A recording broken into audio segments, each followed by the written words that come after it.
अवधूत चिंतन श्री गुरुदेव दत्त श्री सद्गुरू स्वामी समर्थ. सर्व स्वामी भक्तांचे स्वामी परिवारात खूप खूप मनापासून स्वागत आहे. सर्व भक्तांवरती स्वामी महाराजांची अखंड कृपादृष्टी राहावी हीच महाराजांचरणी प्रार्थना करते आणि आजच्या स्वामी संदेशाला सुरुवात करते. भक्त हो, तुमच्या जशा कमेंट आहेत, तुमच्या जशा इच्छा असतात त्याचप्रमाणे महाराज आपल्याला स्वामी संदेश देतात. तर प्रत्येकाच्या आयुष्यामध्ये सुख, समाधान, आनंद असावा आणि प्रत्येक स्त्रीला वाटत असतं मी आई व्हावं, तिला एक मुलगी एक मुलगासुद्धा असावं. तर खूप ताईंचे प्रश्न आहेत. आम्हाला 2 मुली आहेत, आम्हाला 3 मुली आहेत आणि काही जणींना अजून आई पण म्हणजेच आई होता आलं नाही, आई होण्याचा अनुभव त्यांना घेता आला नाही. तर त्यांनासुद्धा आई होण्याचा अनुभव घेता यावा. त्याचबरोबर ज्या ताईंना 1, 2, 3 मुली आहेत त्यांनासुद्धा आता मुलगा व्हावा. आणि जे विद्यार्थी UPSC MPSCची तयारी करत आहेत किंवा ज्यांचं शिक्षण झालेलं आहे, इंजिनिअरिंग म्हणा किंवा दुसऱ्या क्षेत्रामध्ये, पण त्यांना म्हणावा तसा जॉब मिळत नाही आहे, म्हणजेच त्यांना नोकरी मिळत नाही आहे, किंवा मग ज्यांचा व्यवसाय आहे पण तो अतिउत्तम चाललेला नाही आहे किंवा त्यामध्ये भरभराट होत नाही.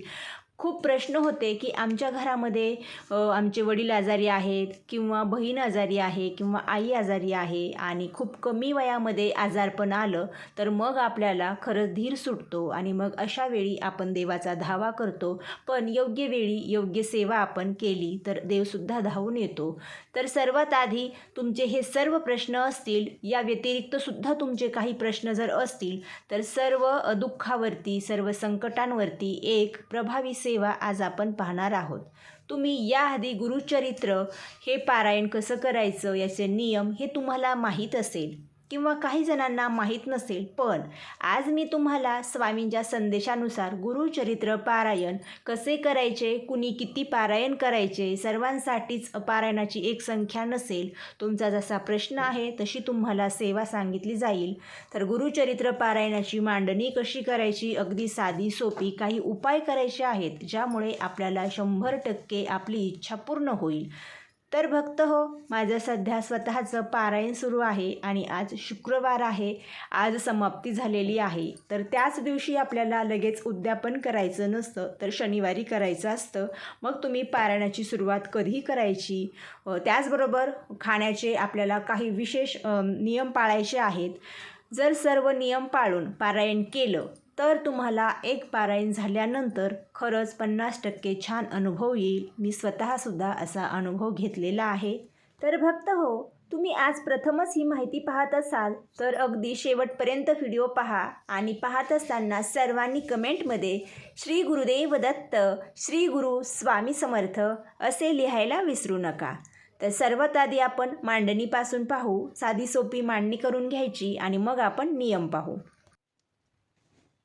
तर सर्वप्रथम ज्या ठिकाणी पूजा मांडणी करायची आहे त्या ठिकाणी जागा स्वच्छ गोमूत्र टाकून पुसून घ्यायची आहे आणि एक चौरंग पुसून घ्यायचा आहे. त्यावरती पिवळं वस्त्र अंथरून घ्यायचं आहे. आता मी ही पूजा मांडणी आधीच केलेली आहे, त्यामुळे तुम्हाला म्हणजे पूजा मांडणी करताना दाखवत नाही. तर मी तुम्हाला ज्या पद्धतीने सांगत आहे त्या पद्धतीने तुम्हाला करायची आहे. आणि आधीसुद्धा मी गुरुचरित्र पारायण पूजा मांडणी कशी करायची हा व्हिडिओ शेअर केलेला आहे, तो सुद्धा देईल. पण आपल्याला या व्हिडिओमध्ये काही विशेष उपाय करायचे आहेत. तर तुम्ही अशा पद्धतीने चौरंगावरती एक पिवळा वस्त्र अंथरून घ्यायचं आहे आणि शक्यतो पिवळाच घ्या, नसेल तर मग लाल घेतला तरी चालेल. किंवा मग आपल्या घरामध्ये ब्लाऊज पीस वगैरे असतात तर तशातून एखादा पिवळा किंवा मग केशरी रंगाचा घ्या आणि अंथरूण वगैरे घेतला. आता त्यावरती सर्वप्रथम आपल्याला गणपती बाप्पाची स्थापना करायची आहे. तर इथे तुम्ही बघू शकता गणपती बाप्पाची मी इथे सुपारी ठेवलेली आहे. तर सर्वात आधी सुपारीला अभिषेक करून घ्यायचा. एका ताम्हणामध्ये सुपारी ठेवायची. आधी 3 पळ्या पाणी घालायचं.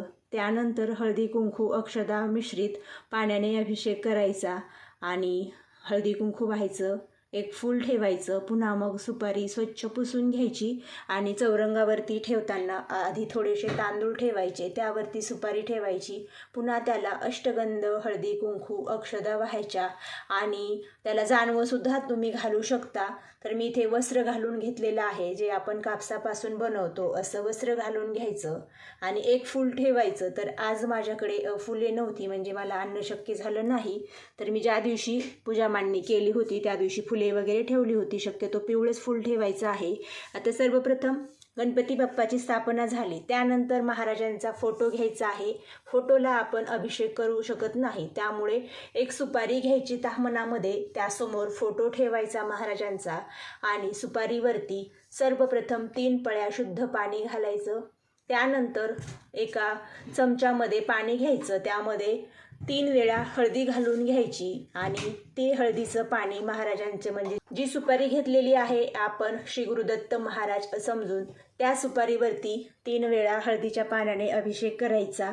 नंतर मग हळदी आणि अष्टगंध व्हायचं, अक्षदा व्हायच्या, पुन्हा पाणी घालायचं, सुपारी स्वच्छ पुसून घ्यायची, महाराजांचा फोटो स्वच्छ पुसून घ्यायचा आणि आधी सर्वप्रथम फोटो ठेवताना त्याच्या खाली थोडीशी तांदळाची रास घालून घ्यायची, त्यावरती हळद आणि अष्टगंध घालून घ्यायचा. नंतर महाराजांचा फोटो अशा पद्धतीने ठेवून घ्यायचा आणि जी सुपारी आपण पूजा केलेली आहे ती सुपारी समोर ठेवायची. त्या सुपारीला सुद्धा 3 वेळा हळद वाहून घ्यायची आहे. मी तुम्हाला इथे ज्या ज्या गोष्टी सांगते तुम्हाला त्या आणि तशाच करायच्या आहेत. 3 वेळा हळदी वाहून घेतली, कुंकू वगैरे व्हायचं नाही. त्यानंतर महाराजांच्या फोटोला वस्त्र घालून घ्यायचं आहे. तर वस्त्र करताना 11 गाठींचं करायचं आहे आणि याला फक्त हळद लावून घ्यायची आहे. तर अशा पद्धतीने तुम्ही पिवळ्या फुलांचा हारसुद्धा घालून घ्या. तर मी आता उद्यापन आहे, तर उद्या आवर्जून आणेल. आज शक्य झालं नाही. मध्यंतरी ज्या वेळी पिवळी फुले भेटली त्या दिवशी मग मी फुले अर्पण केली आणि मी गुरुचरित्र पारायण का केले, कोणती इच्छा होती, तर तुम्हा सर्वांच्या कमेंटनुसारच ही सेवा केलेली आहे आणि याचा मला खूप सुंदर अनुभव आला. तो सुद्धा तुम्हाला मी उद्या व्हिडिओमध्ये शेअर करेल. म्हणजे खरंच तुम्हीसुद्धा हे पारायण करा, तुमचं 100% काम होईल. जी इच्छा आहे ती पूर्ण होईल. आता उपाय काय करायचे आहेत, तर मांडणी आपली महाराजांच्या फोटोची झाली, बाप्पाची झाली. त्यानंतर सर्वात आधी तर आपल्याला दिवा लावून घ्यायचा आहे आणि हे आपल्याला माहीत असतं म्हणून मी आज नाही सांगितलं, पण तरी एकदा सांगते. तर मी अखंड दिवा लावलेला आहे. आता अखंड दीप कसा लावायचा, अखंड दिवा लावताना जो दिवा घेतलेला आहे त्या दिव्याच्या खाली एखादी मोठी अशा पद्धतीची डिश घ्यायची आणि मग त्यामध्ये अष्टदल कमल काढून घ्यायचं आहे. शक्यतो हळद किंवा फक्त अष्टगंधानेच काढून घ्या. तर मी असंच काढून घेतलेलं आहे आणि वात करताना 2 पदरी अगदी आपल्या कोपरापर्यंत, हातापासून कोपरापर्यंत अशी एकदम लांब 1.25 हाताची वात घ्यायची आहे. आपल्याला 7 दिवस हा दिवा तेवत ठेवायचा आहे त्यामुळे. आणि अखंड दिवा लावूनच तुम्हाला हा उपाय करायचा आहे.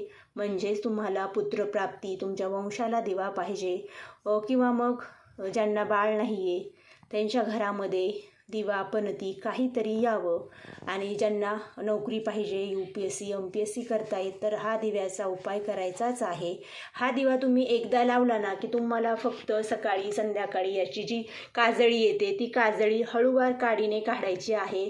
दिवा विझवू द्यायचा नाही. काजळी काढताना हवं तर तुम्ही एखादा दुसरा दिवा लावून ठेवा. हा झाला आपला दिव्याचा नियम. दिव्याला हळदी कुंकू व्हायचं. दररोजसुद्धा दिव्याला हळदी कुंकू लावायचं, स्वतःला हळदी कुंकू लावायचं आणि मगच वाचनास बसायचं आहे. ते आपण पुढे पाहू. त्यानंतर आपल्याला या पूजेमध्ये शंख, गंठी हे 2ही लागणारच आहेत. याचीसुद्धा पूजा करायची आणि शंखाचा आपल्याला एक उपाय करायचा आहे. ही मांडणी झाली, तुमच्या लक्षातही आली. त्यानंतर आता इथे जे आपण नारळ ठेवलेला आहे तर कलश स्थापना करायची आहे. तर आपल्याला कलश स्थापन करायचा असतो, पण माझा इकडे कलश आहे, तुम्ही बघू शकता. आधीचा हा नारळ आहे आणि हा पण माझा गुरुवारच्या सेवेंचा आहे. खूप सुंदर असा फुटलेला आहे. त्यामुळे मग मी खूप कलश होतील किंवा मग खूप नारळ आपल्याला स्थानबद्ध करावे लागतात. त्यामुळे जर तुमच्याकडे आधीचा कलश असेल तर मग तुम्हाला काही गरज नाही. महाराजांच्या समोर असा फक्त आपल्याला नारळ ठेवायचा आहे. त्यावरती हळदी कुंकू आणि अक्षदा घालून घ्यायच्या. अक्षदा आपल्याला अखंड घ्यायच्या आहेत. 11, 21 या प्रमाणे घ्या आणि अक्षदा ठेवून नारळावरती एक फूल ठेवायचं. महाराजांच्या समोर तुम्हाला हा नारळ असा धरायचा आहे आणि महाराजांना प्रार्थना करायची आहे. तुमची इच्छा सांगायची आहे. महाराजांना तुम्हाला नारळ ठेवून गुरुपद द्यायचं आहे. तुम्ही माझे गुरु आहात.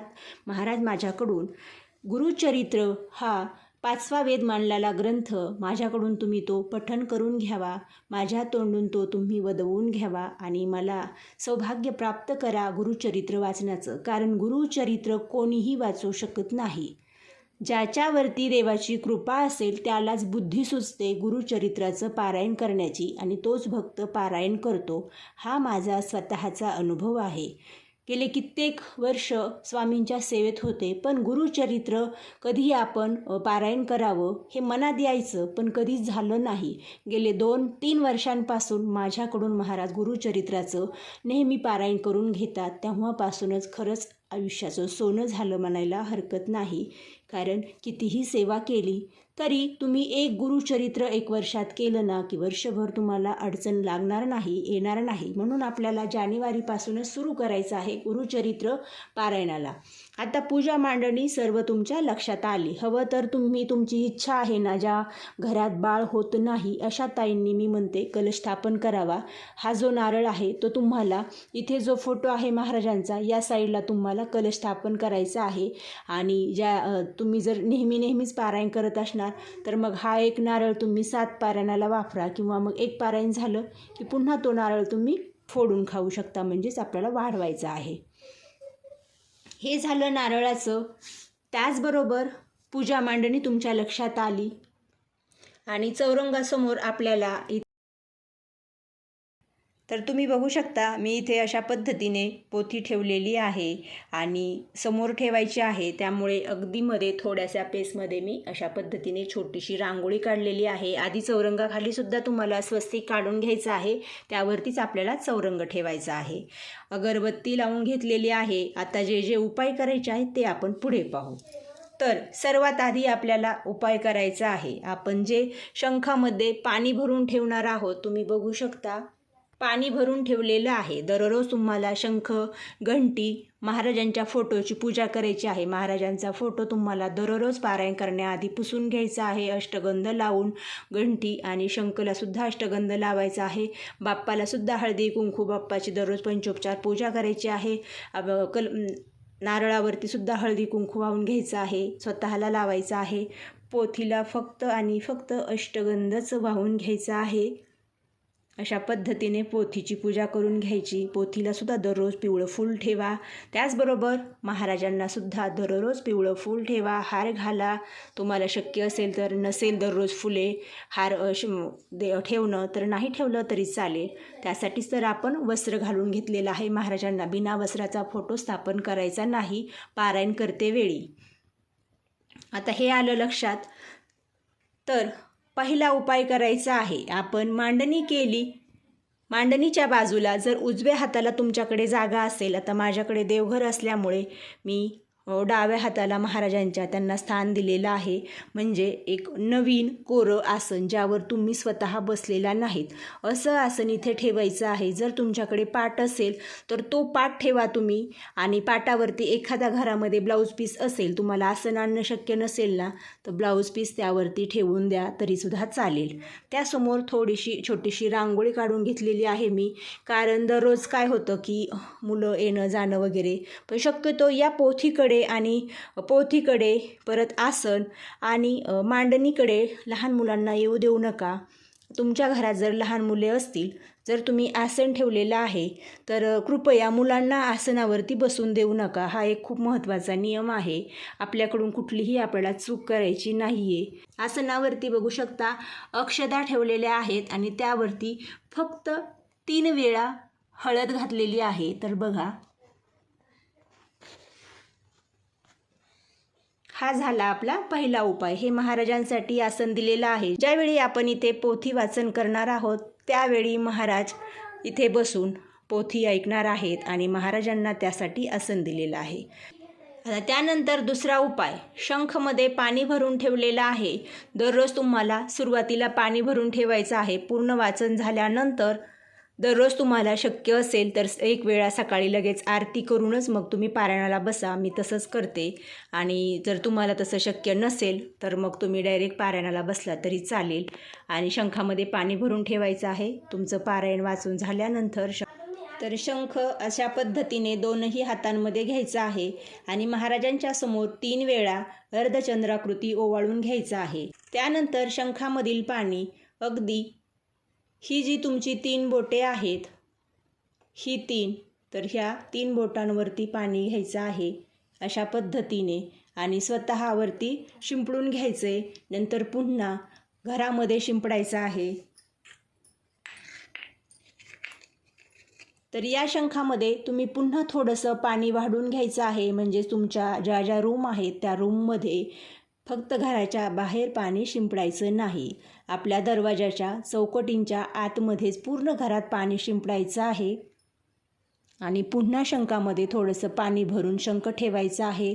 पुन्हा दुसऱ्या दिवशी सकाळी पूजेच्या आधी हे पाणी तुम्हाला पूर्ण घरामध्ये स्वतःवरती सुद्धा शिंपडून घ्यायचं आहे. यामुळे तुमच्या घरामधील पूर्ण नकारात्मकता निघून जाईल आणि ज्या वाईट शक्ती आहेत त्यासुद्धा निघून जातील. तुमच्या कामामध्ये येणारा अडथळा येणार नाही. हा शंखाचा प्रभावी उपाय तुम्हाला हे पारायण करताना 7 दिवस पूर्ण नियमानेच करायचा आहे. त्यानंतर दररोज सकाळी आणि संध्याकाळी घंटानाद करायचा आहे. महाराजांचा जय जयकार करायचा आहे. आता तुम्हाला हे सर्व लक्षात आलं. पोथीची मांडणी पाहिली. त्यानंतर पुढचा उपाय तुम्ही इथे बघू शकता. यामध्ये अगरबत्ती लावलेली आहे. जर तुमच्याकडे असं स्टँड नसेल तर मग तुम्ही एखादं स्टँड एखाद्या डिशमध्ये ठेवा आणि महाराजांच्या समोर या किंवा या साईडला एक साईडला दररोज आपल्याला वाचनाच्या आधी धूप किंवा अगरबत्ती लावायची आहे. जर तुम्हाला ॲलर्जीचा त्रास असेल, वास सहन होत नसेल, पण थोडंसं का होईना लांब तुम्हाला गुरुचरित्र पोथीला 3 वेळा अगरबत्ती फिरून लावायची आहे आणि त्याची जी रक्षा पडेल ती संपूर्ण 7ही दिवसांची रक्षा अशा पद्धतीने एखाद्या तुम्हाला वाटीमध्ये देवांसमोरच ठेवायची आहे 7 दिवसांपर्यंत. जर तुम्ही इथे बघू शकता अजूनही माझी इथे काही रक्षा खाली त्या स्टँडमध्ये आहे. तर दररोज मग तुम्हाला ही रक्षा स्वतःला लावायची आहे. हा अंगारा आणि मुलांनासुद्धा लावायचा आहे. हा अंगारा साधा नसून यामध्ये कुठलीही बाधा तुमच्याजवळ येणार नाही. जर तुम्ही MPSC UPSCचा अभ्यास करत आहात तर अशा विद्यार्थ्यांसाठी सुद्धा हा नियम खूप महत्त्वाचा आहे. हा अंगारा तुम्ही दररोज अभ्यास करण्याआधी लावा. ज्या ताईंना मुलगा होत नाही आहे, ज्यांना संतान प्राप्ती होत नाही आहे, अशा ताईंनी दररोज झोपण्याआधी रात्री हा अंगारा लावायचा आहे. आणि ज्यांना आजारी व्यक्ती आहेत त्यांनी सकाळ संध्याकाळी दररोज हा अंगारा लावायचा आहे. या अंगाऱ्यामध्ये खूप जादू आहे आणि खरंच तुम्हाला याचा अनुभव येईल. मला याआधी अनुभव आलेला आहे म्हणून मी आत्तासुद्धा हा उपाय केलेला आहे.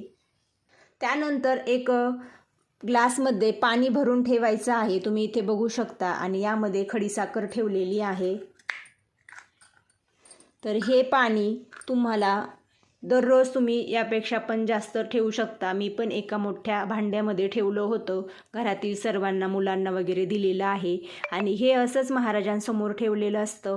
हे पाणी संध्याकाळी थोडंसं सर्वांनी घ्यायचं आणि पुन्हा यामध्ये पाणी घालून तुम्हाला रात्रभर इथे महाराजांजवळ ठेवायचं आहे. पुन्हा दुसऱ्या दिवशी सकाळी हे पाणी सर्व घरामध्ये थोडंसं शिंपडायचं आहे. शिंपडत असताना श्री गुरुदेव दत्त, श्री गुरुदेव दत्त हा मंत्र म्हणायचा आणि पती पत्नी दोघांनीही हे पाणी प्राशन करायचं.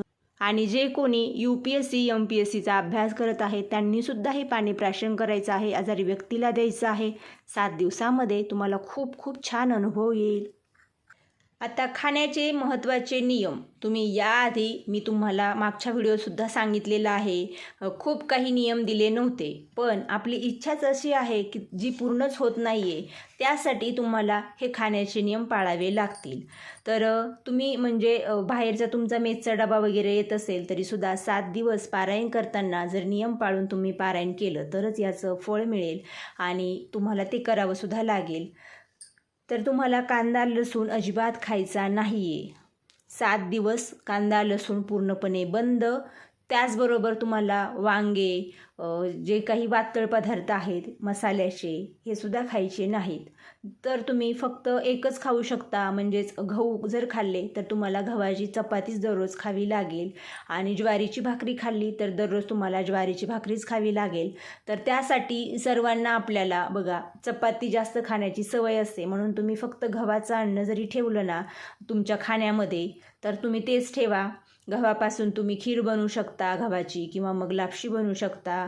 गव्हाची कुरडई असते घरात, त्याची भाजी करून खाऊ शकता. म्हणजे गव्हापासूनचे सर्व पदार्थ खाता येतील. आणि त्याचबरोबर तुम्हाला हे झालं धान्यामध्ये. आता भाज्यांमध्ये तुम्ही जर आपली इच्छा आहे ना कठीण, म्हणून एखादीच भाजी ठेवा. जसं की मी यावेळी फक्त दूध आणि मेथीची भाजी ठेवली होती, ज्यामध्ये डाळ वगैरे घालायची नाही, आपल्याला लसूण घालायचा नाही, अशीच मेथीची भाजी करायची. तर मग तुम्ही तसं एखादी पालेभाजी ठेवू शकता. दूध तर आहेच, आणि हेच फक्त एवढेच 2-3 ॲटम खाऊन, आणि एखादी गोष्ट खाण्यामधील तुम्ही जर वर्ज केली तर तुम्हाला 100% फळ मिळेल. जसं की भात पूर्णपणे बंद करायचा 7 दिवस. जरी तुमचा मेसचा डबा असेल तरी तुम्ही फक्त जे खाणार आहात हेच तुम्ही मागवून घ्या. आणि बाहेरचं जर खाणार असाल तर तुम्हाला ओम भूर्भुवस्वः तत्सवितुर्वरेण्यं भर्गो देवस्य धीमहि धियो यो न प्रचोदयात, हा गायत्री मंत्र 3 वेळा म्हणायचा आहे. पण शक्यतो गुरुचरित्र पारायण करताना बाहेरचं खाता येतच नाही आहे. पण आता बॅचलर मुलं आहेत त्यांच्यासाठी ठीक आहे, पण ज्या ताईंना संतानप्राप्ती किंवा मग मुलासाठी प्रयत्न करतात तर महिला शक्यतो आपण आपल्या घरूनच बनवतो, त्यामुळे फक्त मुलांसाठी ठीक आहे, महाराज समजून घेतील. आणि आता कोणी किती पारायणे करायची, खाण्याचं तुम्हाला समजलंच, हे एवढंच खायचं आहे, मसाल्याचं खायचं नाही, तेलकट खायचं नाही, कांदा लसूण खायचा नाही. मसाल्याचं का खाऊ नये? ज्यामुळे आपल्याला ॲसिडिटी होते, पोटामध्ये गॅस पकडतात, अशा वस्तू खायच्या नाहीत. म्हणजेच त्यामध्ये डाळींचा समावेश अजिबात करायचा नाही. कारण ज्यावेळी आपण वाचनास बसतो त्यावेळी आपण जर काहीही खाल्लं ना तर मग आपलं पोट बिघडतं आणि अशा वेळी वाचनात लक्ष लागत नाही. काही नैसर्गिक गोष्टी घडू नयेत अशा घडतात, त्याला आपण नाही काही करू शकत, पण याचं सुद्धा खूप मोठं पातक लागतं. म्हणून हे सर्व गुरुचरित्र पारायणासाठी नियम ठेवलेले आहेत आणि ते तुम्हाला फॉलो करावीच लागतील. तर भक्तांनो, आपण मांडणी कशी करायची हे तुम्हाला समजलं, त्याचबरोबर कोणते नियम करायचे हे सुद्धा समजलं, आणि अगदी खाण्याचे सुद्धा थोडक्यात नियम आपण पाहिलेले आहेत. आता आपल्याला पुढचा उपाय जाणून घ्यायचा आहे. तर म्हणजे तुम्हाला कोणाला किती पारायण करायचे. सर्वात आधी ज्यांना मूलच होत नाही अशा ताईंना गुरुचरित्राचे 7 पारायण करावे लागतील.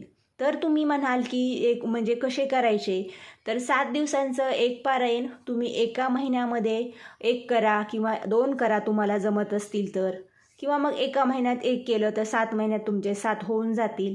एक पारायण मनोभावे छान केलं तर तुम्हाला दुसऱ्याच महिन्यात तुम्ही प्रेग्नेंट राहू शकता, म्हणजेच राहाल असं मी तुम्हाला सांगते आणि माझीसुद्धा इच्छा आहे. आता ज्या ताईंना मुलगा पाहिजे त्यांनासुद्धा 7 पारायणच करावे लागतील आणि हेच नियम हेच उपाय तुम्हाला करायचे आहेत. तुमची इच्छा पूर्ण व्हावी म्हणून मी तुम्हाला जास्तीत जास्त माहिती देण्याचा प्रयत्न करते. त्याचबरोबर ज्यांच्या घरामध्ये आजारी व्यक्ती आहेत, खूप कमेंट आहेत, आमचा नातू म्हणजे असा व्यंग आहे, त्याला काहीतरी आजार आहे किंवा त्याला खूपसं बोलता येत नाही, थोडासा मतिमंद आहे. म्हणजे माझा समज वेगळा करून घेऊ नका बोलण्याचा, पण कमेंट तशा होत्या म्हणून मी सांगते. जे काही तुम्हाला समजा आजार आहेत लहान बाळांना, ते खूप स्ट्रॉंग नाही आहेत, तर अशा मुलांसाठी त्यांची आजी हे पारायण करू शकते. अशा खूप कमेंट आहेत की आमच्या नातवासाठी उपाय सांगा किंवा माझ्या सुनेला मुलगा व्हावा अशी माझी इच्छा आहे. आणि ही कमेंट वाचून खरंच खूप छान वाटलं की एखादी सासू आपल्या सुनेसाठी काहीतरी करू पाहते. तर आवर्जून तुमच्या सुनेला वेळ नाही आहे किंवा तुमच्या मुलीला जॉब आहे, तिला शक्य नाही आहे, तर तुम्ही एक आई किंवा सासू म्हणून त्यांच्यासाठी ही सेवा करू शकता. आणि पती पत्नी मिळून दोघांनी जरी पारायणे केली तरीसुद्धा चालतं. काही ताईंना बेड रेस्ट आहे किंवा काही ताईंना फारसं प्रेग्नेंट राहिल्यानंतर करता येत नाही काम वगैरे, त्यांना बेड रेस्ट आहे, अशासुद्धा कमेंट होत्या. त्यांनीसुद्धा हे पारायण करायला काहीच हरकत नाही. पती पत्नी मिळून दोघांनी तुम्ही एक पारायण करा. म्हणजेच आज एकाने वाचलं, उद्या एकाने. एकाच बैठकीत आपल्याला एका दिवशीचे पूर्ण अध्याय वाचायचे असतात, त्यामुळे एका बैठकीत 2 जणांनी नका वाचू. एक जणांनी आज, एक जणांनी उद्या असे पारायणे करा. आता जे UPSC MPSCची तयारी करत आहेत त्या मुलांसाठी हे सर्व नियम तुम्हाला जर शक्य असेल तर तुमच्या गावी घरी या. जरी तुम्ही आज कुठेतरी शहरामध्ये राहून अकॅडमी जॉईन केलेली आहे, तिथे तुम्ही अभ्यास वगैरे करत आहात, तर तुम्हाला हे पारायण स्वतःच्या घरीच येऊन करावं लागेल. आणि तुम्हाला फक्त आणि फक्त एकच पारायण करायचं आहे. त्यापुढे तुमच्या ज्या ज्या सेवा असतील ना त्या सेपरेट एका व्हिडिओमध्ये तुम्हाला दिल्या जातील. खूप दादांच्या कमेंट आहेत की आम्ही अभ्यास करतो आहे UPSCचा, तर ताई सेवा सांगा. तर तुम्हाला नक्की एकाच व्हिडिओमध्ये तुमची सेवा दिली जाईल. पण इथे मांडणी वगैरे जे काही दाखवली आहे सगळ्यांसाठी मी हा एकच व्हिडिओ बनवलेला आहे. तर तुम्हाला फक्त एक पारायण करायचं आहे, कारण तुम्हाला अभ्याससुद्धा करायचा आहे. त्यामुळे महाराज समजून घेतील मनोभावे. जर हे मुलांनी एक पारायण केलं तर तुमची कुठलीही परीक्षा असो किंवा मग तुम्ही नोकरी शोधताय, तुम्ही आत्ता तुमचं शिक्षण झालं आहे आणि नोकरी मिळत नाही आहे, तर ते सुद्धा काम होईल. त्याचबरोबर जे व्यवसाय करत आहे त्यांचं व्यवसाय फारसा चालत नाही आहे, त्यांनीसुद्धा हा उपाय करायचा आहे. आणि जरी घरी तुम्ही पारायण लावलं तरी शंखामधील पाणी एखाद्या छोट्याशा बॉटलमध्ये, जे तुमचं दुकान आहे किंवा जो व्यवसाय आहे त्या ठिकाणी तुम्हाला ते थोडंसं शिंपडायचं आहे. यामुळे तुमच्या व्यवसायामध्ये भरभराट येईल. आणि जर तुम्हाला तुमच्या व्यवसायाबद्दल अजून माहिती पाहिजे असेल तर मग कमेंट करा, त्यानुसार सेवा दिली जाईल. आदल्या दिवशी 1 गाय आणि 4 कुत्रे म्हणजे श्वान यांना तुम्हाला गव्हाच्या पोळीचा नैवेद्य खाऊ घालायचा आहे. आणि ही मांडणी करताना तुमचं तोंड पूर्वेकडे होईल किंवा मग पश्चिमेकडे होईल, अशा पद्धतीने तुम्हाला ही मांडणी करून वाचनास बसायचं आहे. त्याचबरोबर फक्त दुपारी 12 ते 12:30 या वेळेमध्ये तुम्हाला वाचन करायचं नाही. 12 ते 12:30 ही वेळ महाराजांच्या भिक्षेची असल्यामुळे यावेळी पारायण बंद करायचं. म्हणजे तुम्हाला एक वेळ निश्चित करायची आहे. शक्यतो तुम्हाला सकाळीच वाचनाचा एक वेळ ठरवायचा आहे. जर तुम्ही सकाळी 8:30-9च्या दरम्यान बसला तर तुमचं 12च्या आत वाचून होईल. आणि हा वेळ खूप चांगला राहतो, कारण जेवणाच्या आधी हे पारायण करायचं आहे.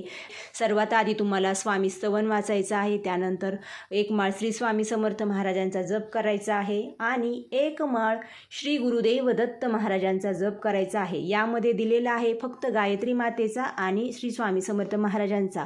पण मी स्वतः जेव्हापासून गुरुचरित्र पारायण करते तर थोरले गुरु श्री गुरुदत्त महाराज आहेत, त्यामुळे मी गुरुदत्त महाराजांचा 1 माळ जप करते. तो तुम्हाला सुद्धा करायचा आहे. आणि त्यानंतर मग अथर्वशीर्ष आणि जे काही आपलं नियमित वाचन असेल त्याचे अध्याय तुम्हाला इथे दिलेले आहेत, त्यानुसार मग क्रमशः वाचन करायचं आहे. तर तुम्ही बघू शकता इथे हे सर्व झालं. आता महाराजांचं आसन जसं दिलेलं आहे तसं स्वतःसाठी सुद्धा तुम्हाला एक बसण्यास आसन घ्यायचं आहे. आणि जे तुम्ही आसन घ्याल ते तुम्हाला 7ही दिवस स्वतःसाठीच वापरायचं आहे.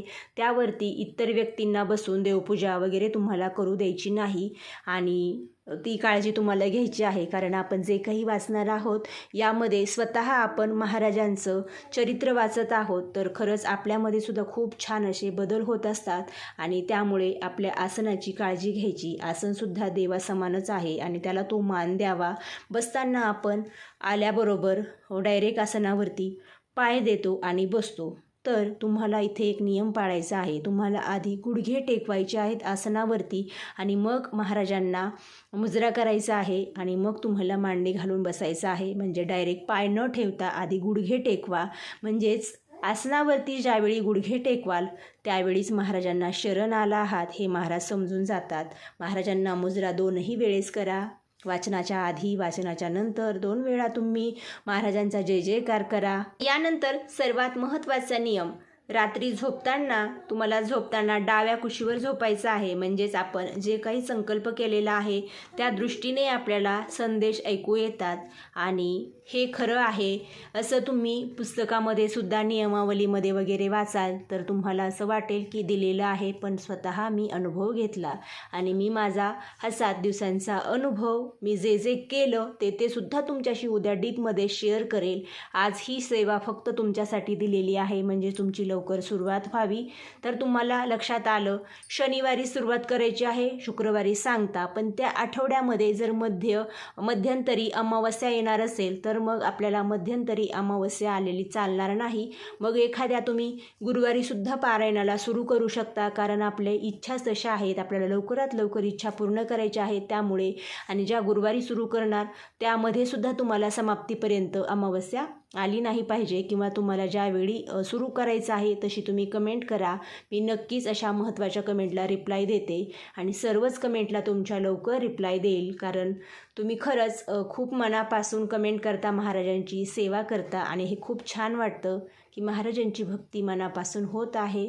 त्याचबरोबर ज्यावेळी तुम्ही वाचणार आहात त्यावेळी तुम्हाला इकडे तिकडे लक्ष द्यायचं नाही, कोणाशी मध्येच बोलायचं नाही, मध्येच उठायचं नाही, मोबाईल पूर्णपणे बंद ठेवा. बऱ्याचदा मोबाईल वाजला ना की आपण घरातील व्यक्तींना बोलत नाहीत, पण मोबाईल वाजला की आपण पटकन त्याकडे लक्ष जातं. त्यामुळे तो तर स्विच ऑफ करा, सायलेंट ठेवा, काहीतरी करा. अशा पद्धतीने हे नियम पाळा आणि 7 दिवस इतरांच्या घरी जायचं नाही, 7 दिवस तुम्हाला गावाला जायचं नाही, म्हणजे जे काही आपला शिव असतो गावाचा किंवा जी गावाची वेस असते ती ओलांडून जायचं नाही. आता तुम्ही म्हणाल आम्ही जॉब करतो, आम्हाला जावंच लागणार आहे, तर ठीक आहे तुम्ही जा, पण जी मांडणी केलेली आहे तिथे महाराजांना सांगायचं आहे, महाराज चला आपलं काम आहे, कामानिमित्त आपण जातोय, तुम्हीसुद्धा माझ्यासोबत चला, पुन्हा आपल्याला रात्री घरी यायचं आहे, आता आपल्याला जावंच लागणार आहे ना, तर मग अशी प्रार्थना करा. त्याचबरोबर ज्या ताईंना संतान प्राप्त होत नाही किंवा मुलगाच पाहिजे, किंवा जर तुमची अशी इच्छा आहे नोकरीसाठी वगैरे, अशांना जर शक्य असेल ना, तर मी एक माझा अनुभव सांगते. तुम्ही 7 दिवस चप्पल घालू नका, हा नियम पाळा. बघा तुम्हाला खरंच खूप सुंदर असा अनुभव येईल या पारायणाने. आणि व्हिडिओ खरंच खूप मोठा झाला, माहिती अजूनही खूप आहे देण्यासारखी, पण भक्त हो तुम्ही हे सर्व नियम पाळून पारायण करा. आणि माहिती कशी वाटली तुम्हाला, तुमच्या कुठल्या अडचणी असतील तर ते सर्व काही तुम्ही कमेंट बॉक्समध्ये श्री स्वामी समर्थ माऊलींना सांगा. महाराज यावरती तुम्हाला अगदी योग्य सेवा देतील. आजची माहिती आवडली असेल तर व्हिडिओला लाईक करा, हा व्हिडिओ जास्तीत जास्त भक्तांना शेअर करा आणि जे चॅनलवर नवीन आहेत त्यांनी चॅनलला सबस्क्राईब करा व शेजारील बेल आयकॉन प्रेस करा, म्हणजेच तुम्हाला यापुढील नवनवीन माहिती ऐकायला पाहायला मिळेल. आजची सेवा स्वामी आई चरणी आणि श्री गुरुदत्त महाराजांचरणी अर्पण करूया. श्री स्वामी समर्थ. श्री गुरुदेव दत्त.